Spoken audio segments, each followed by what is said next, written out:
How does an automobile internal combustion engine work?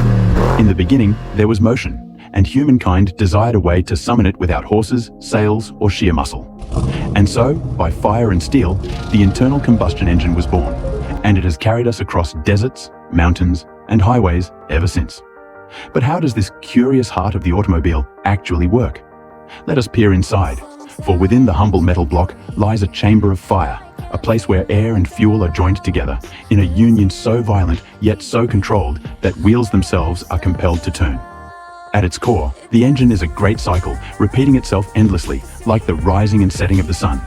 Air is drawn in, fuel is added, fire is kindled, and power is born. Then the cycle begins anew. This fourfold rhythm is called the four-stroke cycle, and it is the heartbeat of nearly every gasoline engine you see on the road. The first moment is intake. Imagine the piston, that small moving servant of metal, sliding down inside its cylinder. As it descends, it pulls air into the chamber through an open valve, just as breath fills your lungs. Into that breath is mixed a fine mist of fuel, measured with care, for the proportions must be just so. Too much fuel, and the fire chokes. Too little, and it sputters. But in balance, it becomes ready for the miracle that follows. Then comes compression, the tightening of the breath. The piston ascends once more, sealing the chamber, squeezing the mixture into a dense cloud. It is a moment of anticipation, of pressure mounting, as if the chamber itself is holding its breath. And when all is ready, there enters a spark from a humble plug of metal, but one with the power to ignite destiny. This is the power stroke. The fuel-air mixture explodes in a flash of fire, and the force drives the piston down with thunder. In this instant, chemical energy is reborn as motion, and the very fire of creation pushes the machinery of man. But every flame must be quenched, and so comes the final stroke. Exhaust.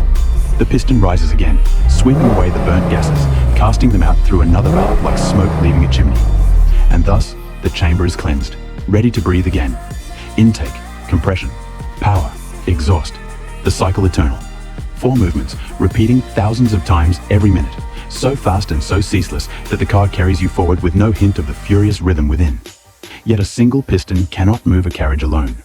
The engine is a congregation of cylinders, each one rising and falling in time, their power strokes staggered like voices in a choir, so that motion is smooth and unbroken. Their collective force is given to the crankshaft, a twisting rod of steel that translates the piston's rise and fall into a turning wheel.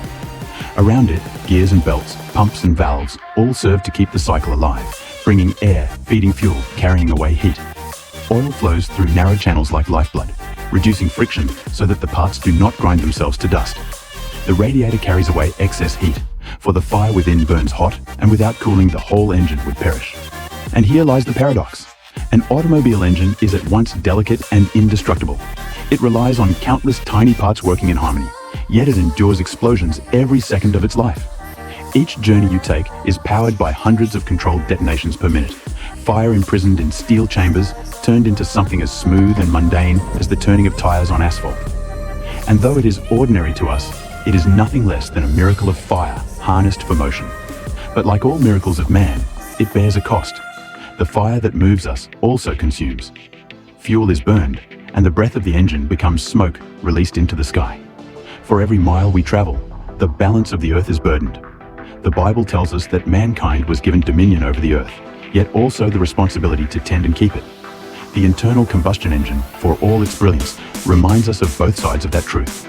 The dominion of invention, and the responsibility of stewardship. For this is power borrowed, not power owned.